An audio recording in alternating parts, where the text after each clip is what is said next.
Hey everyone, this is Christopher Luxon, the former CEO of Air New Zealand. This is John Lee Dumas, the founder and host of Entrepreneurs on Fire. This is Tracy Ibarra. I'm in Executive Solutions at Dell Technologies. This is Travis Chappell, founder of Build Your Network. If you are wanting to learn how to embrace change, To navigate through disruption as a leader, then listen to the Leadership is Changing podcast. The Leadership is Changing podcast. the Leadership is Changing podcast with my good friend, my very good friend, Dennis Giannoutsos.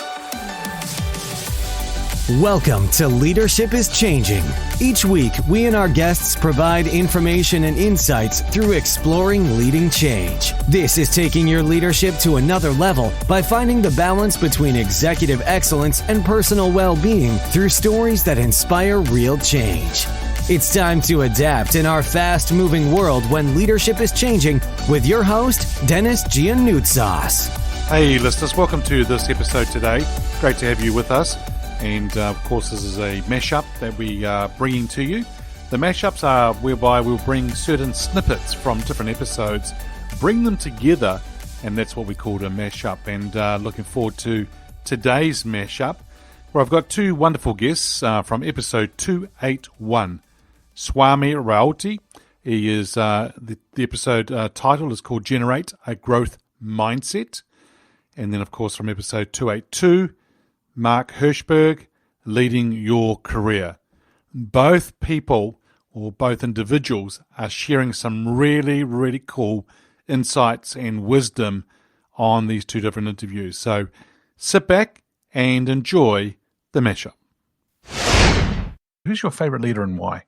You know, one of my favorite leaders, and I really did not know about this person for a long time. But when I think about different people who have had impact on a very large scale, my choice will be surprising, but he would be Deng Xiaoping of China. You know, the ability for one single individual to change the course of country and figure out a way to leave a legacy wherein even after he is gone, the country continues to prosper and do well. That's phenomenal. And if I really look at the arc of history and how he shifted an entire country, the aspirations, how he reframed what China should be doing from what it was doing is truly precious. So there would be a lot of people who would not know. I personally did not know, but being to China for the last 30 years, since 91, I've been going there and I've seen the development of China and it's truly phenomenal. I mean, I have not seen any other country move up so sharply, so quickly at that scale. Oh, that's cool. Here's a question I've just thought of, just going to pull out of the hat here, and that is if you two were sitting down together on a park bench, so the leader you just spoke about, and you're having a coffee together, what question would you ask him? My question would be, how did he keep himself together throughout that process? Because it was not easy, the transformation which he brought about. I mean, the more I learn about history, the more I read about history, the more I understand the challenges. To have energy, grit, perseverance, to see through it, and yet be radically cruel the way an outside world would see it when needed, because it was an important decision for China, was phenomenal. And he did not stay a prisoner of his image. He was willing to break his own mold if it was called for. And that's something which I've not seen with many leaders. I think when leaders become larger than life, they tend to get framed and then they hesitate to break the shell. And that's sad when it happens too, because I think you're so right. I mean, bringing energy, grit, and perseverance is really important, while at the same time being cool to the outside world. It's almost like the swan or the duck on the lake gliding along looking beautifully, but you and I know that underneath, those feet are going 10, or those web feet are going 10 to the dozen. And I think if you said what you just said, there was like, wow, that's huge. He wasn't a prisoner of his own image, and he broke that mold as well. I think that is very powerful. Too many leaders get stuck behind a title, have this image out there, they think they need to be something that they're not. And all you and I want is just them to be them. Yeah. Bring them their best self along. Yeah. And societies and your audiences will tend to frame you over a period of time. And it is hard not to fall in love with your own image. But if the context calls for doing something which is different from what people have framed you, you should have the courage to do it and not be a prisoner of what will the world say. And when I look at how he has done a few things, he was very much willing to throw his image and take some really cold, hard calls when they were needed. Right, because I was just going to ask you, Swami, for our listeners here, if they're thinking about themselves or they see a leader that's stuck in that image, what can they do for that courage? What could they do? So any ideas on what they could do to break the mold? I mean, that is something which I would have asked Deng if I was having a coffee with him. But, Tiananmen Square is what everyone remembers. He could have taken a popular call and allowed things to go, but he actually chose to repress the uprising the way an Anglo-Saxon media would portray it. But there was a cold-hearted reason why he did that. And when you look at the people who were with him, who were equally shocked at his call, that is something which I would love to understand from him. How did he bring himself about to do things which no one expected him to do?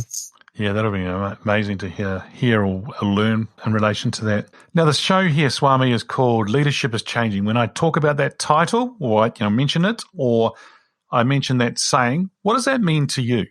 Dennis, when I think about leadership and when I think about whom I used to get fascinated by or charmed by when I started my career, these were people who were really wise, knowledgeable, had a good worldview. They really had access to information that probably many did not have, including me. And today, when I think about leadership, access to information is universal. Whoever wants to make an effort can access information. And leadership today probably means different things to me. It's about not being a know-all, but being willing to be a learn-all, someone willing to understand different sets of circumstances, context, and occasionally willing to roll up the sleeves, get into trenches, and figure out things jointly so that we are clear about the purpose, but we are willing to take different actions to achieve those end goals. So I would say the difference would be more from a know-all to someone who is willing to learn, someone who is willing to be flexible, still being fixated on the same purpose and goal, not losing that, but willing to mend and bend to make things happen. So you're saying, I think what you said there just in a summary is not to be a know-all, but to be a learn-all and learn as much as you can, be flexible. Mm-hmm. Great way of putting it. Who's your favorite leader and why? There is a new one who's come up that's probably high on everyone's list. We are recording this mid-March, and Zelenskyy has just been showing phenomenal leadership in any age by any standard. Since it's a little new and almost feels a little like an easy one, I'm going to go with my more traditional answer. But I want to give a shout out to him for the amazing things he is doing right now. My traditional number one leader is Abraham Lincoln, who had to deal with just the most volatile time in U.S. history as the country was tearing itself in two, had the leadership, the courage, the vision to take the country down a very difficult path and keep us together. And that is not easy to do.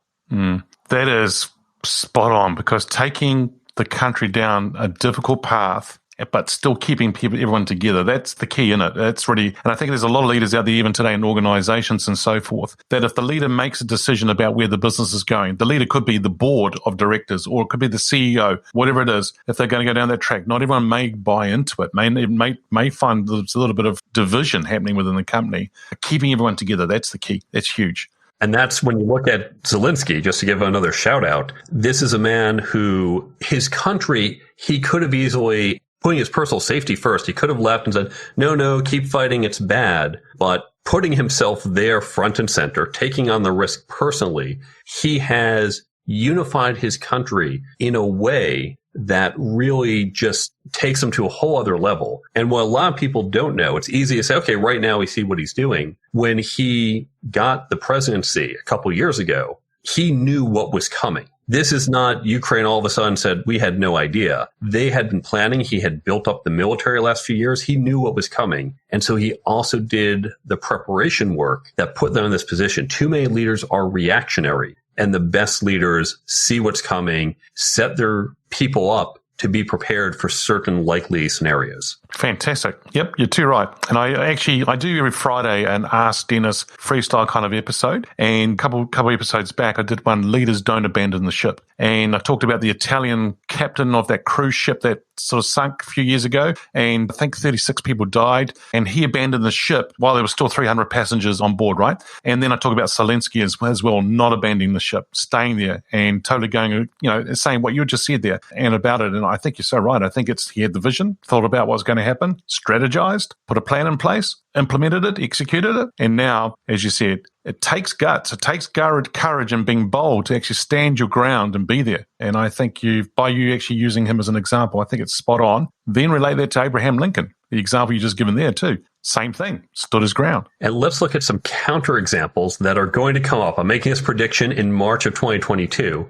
Right now, the world is saying, we stand with Ukraine. Yes, we oppose Russia very bad. We're seeing oil prices spike. Here as we're recording in March 2022, oil prices are spiking. We're saying it's the right thing to do. 6 months from now, when there is massive pain at the pump, 6 months from now, when we're going into summer in EU and in North America, but as we get into the fall, as we see heating prices rise, as it gets really painful, nowhere near as painful as what the Ukrainians are going through, will the politicians who today are saying, we need to take on this pain because it's the right thing to do, will they still do so? We know that individual people are going to say, this is hard. This is hurting my wallet. Will those politicians have the courage to say, this is the right thing to do, both morally to support the Ukrainians, as well as practically, if we stop Russia today, it is cheaper than if we have to stop them tomorrow in Poland, in Norway, and other countries. But it will be easy for the politicians to say, okay, you know what? You're complaining.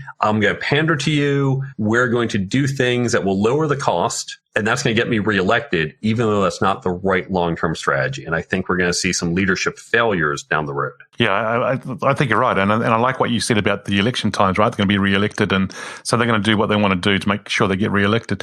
Maybe we get you back on the show 6-7 months from now and see what's going on and saying, see, told you so. Be interesting. Hold me to it, right or wrong. Yeah, that'd be cool. Very good. Hey, the show here is called Leadership is Changing. When I mentioned the show's title or that statement, what does that mean for you? I have a section in my leadership chapter on the myth of the alpha male. When you think about a leader, go back especially 20, 30, 40 years, but we see it somewhat today. Think about the image of a leader. And if you're not clear how to think about this person, look at Hollywood movies, look at TV. Look at who is the leading man, who is the hero of the movie. I don't just mean action movie. Okay, that's the person who shoots the bad guy, James Bond saves the world. But the corporate leader, the corporate person who is the leading man, what is his behavior? And what we typically saw was this stereotype, this almost macho, did not show emotion, made quick decisions and stuck to them, wouldn't take gruff from anyone. And that was our vision of a leader. And unfortunately, we still carry some of that today. But really, the best leaders, they might not make snap decisions. They might say, hey, I need to think about this. I don't have the answer offhand. Now, we don't want someone who goes back and forth, make a decision, stick to it. But it doesn't mean you have to make a decision on the spot. It doesn't mean you can't be emotional. We now, in today's society, if a man cries, that's okay. When I was a kid growing up, that was seen as a sign of weakness. And so we're starting to recognize these old views of what a leader has to be, which was very masculine, stereotypical, no longer holds. Unfortunately, I think there's still some vestiges of that, and people still look to those qualities in a leader. And that unfortunately leads us down a bad path because we're looking for these attributes as opposed to what is true leadership. And so some people get misled. The myth of the alpha male, like it. And that's a section in the chapter of the book, which would be good. So listeners, check out this book. the Career Toolkit. I think it's going to be worthwhile for you to check it out because Mark's sharing some wonderful insights with us. And I think, Mark, about the leadership side of things, leaders are having to change. They're actually having to be different than what it was when you and I were growing up as young kids and that, and so totally different as it is. And I don't know about you, but for me, I'm finding that over the last couple of years, in fact, a lot of those attributes you just talked about is getting louder and louder from people. They wanting leaders to be more real, transparent, and so forth. And I'm hearing it more. I'm not sure whether you are too. Yeah, I think we are. We want to see a leader who's vulnerable, who can show emotion and relate to us, and isn't this superhuman, perfect person. Because we know that's not true. In fact, even during the pandemic, the fact that we've all seen that your kid or your pet runs into the Zoom. 5 years ago, he would say, that's a little unprofessional. And I go, yeah, that's normal. And you know what? This CEO, as you're doing a town hall with 5,000 people, and the CEO says, hey, listen, my baby's crying. I have to hold her. Go, oh, hey, I have that problem too. I can relate. He understands me. This is good. I like him more. So I think laying people in and showing you're not perfect and showing the reality, I think that's something people really connect to today, as you point out. Okay, good. Let's stay with the actual theme around leadership is changing here, and we talk about your book, The Career Toolkit. And I'm thinking more about leaders now developing themselves to move on to bigger roles or into another role, maybe even going out and starting their own business, becoming an entrepreneur, consultant, that type of thing. What are your thoughts about today? Because, I mean, a lot of leaders used to be in a role for 5, 10, 15 years, where now it's a lot quicker, 2 years, 18 months, and so forth. What do you reckon leaders need to do nowadays to stay ahead of the curve and make sure that they're developing themselves going forward to enable them to move into these other careers or into a business? You need to be intentional and have a career plan. And here's the part that kills me. If your CEO came to you and she said, this is a major project. You have to work on this the next 2 years. It is absolutely critical. 2 years, go. What do? Do you say, okay, I understand, really important. Call you up in 2 years and cross our fingers. Hopefully we get there. She's not going to accept that. She's going to say, no, I want to see a project plan. I want to have milestones. I want you to check in. I want to know how we're doing. And that's what we do. We create that project plan. We create a budget. We create a timeline. Now, we know with that project, we don't say, well, here's what I'm doing on day 562. I have no idea. But I have that overall time frame. I know what I'm doing near term. The rest is a little fuzzier. And then I update as I go. I'll figure out quarter number 7 in quarter number 5 or 6. And that's okay. But when it comes to our career and you say, okay, you want to be here in 5 years, people say, yeah, but how the heck am I going to know what I'm doing year 2, 3, 4? I can't plan that far ahead. And so they toss up their hands and go nowhere. So just like what we do for our projects at work, you need to do that for your life because this is that critical project that determines so much of your success or failure. So we need to create a plan. And similar to how we do our project planning, I get a little more specific into the details in chapter 1 of my book. But think about that plan. It's okay if it's going to be fuzzy or further out. And it's absolutely okay if you refine it and change it along the way. Perfectly normal. So don't get into analysis paralysis. Don't think it's too big and complex. Not having a plan, that's like not having a plan for your work projects. You know that's going to lead to failure. Yeah, I love the analogy. I think you're spot on. That's really cool. So listeners, don't get complacent. Don't sit back. Think about your career as a project, and pull together a plan and be intentional. I like what Mark said there about being intentional, because if we are intentional and deliberate and we go out and then do things, who knows where you may end up? Well, think about it. Pull a plan together and get it underway and see how we go. Wow, listeners, I hope you got a lot out of that one. Wow, what Mark and Swami have shared, both of them, has been fantastic. And just imagine where you are today in your career as a leader and where do you want to go. Definitely, you should check out that episode 282 by Mark Herschberg and I, and it's called Leading Your Career. And if you really enjoyed what Swami had to share, go and check out that episode as well, episode 281, Generate a Growth Mindset. Today we need that growth mindset, and some wonderful wisdom and insights shared by Swami on that topic indeed. Listeners, hey, it's always a pleasure being with you. Until next time, bye for now. Thank you for listening to this episode of Leadership is Changing with your host, Dennis Giannoutsas. Each week, we and our guests provide information and insights through exploring leading change, inspiring executives and leaders to adapt and lead a bigger game in a fast-moving world.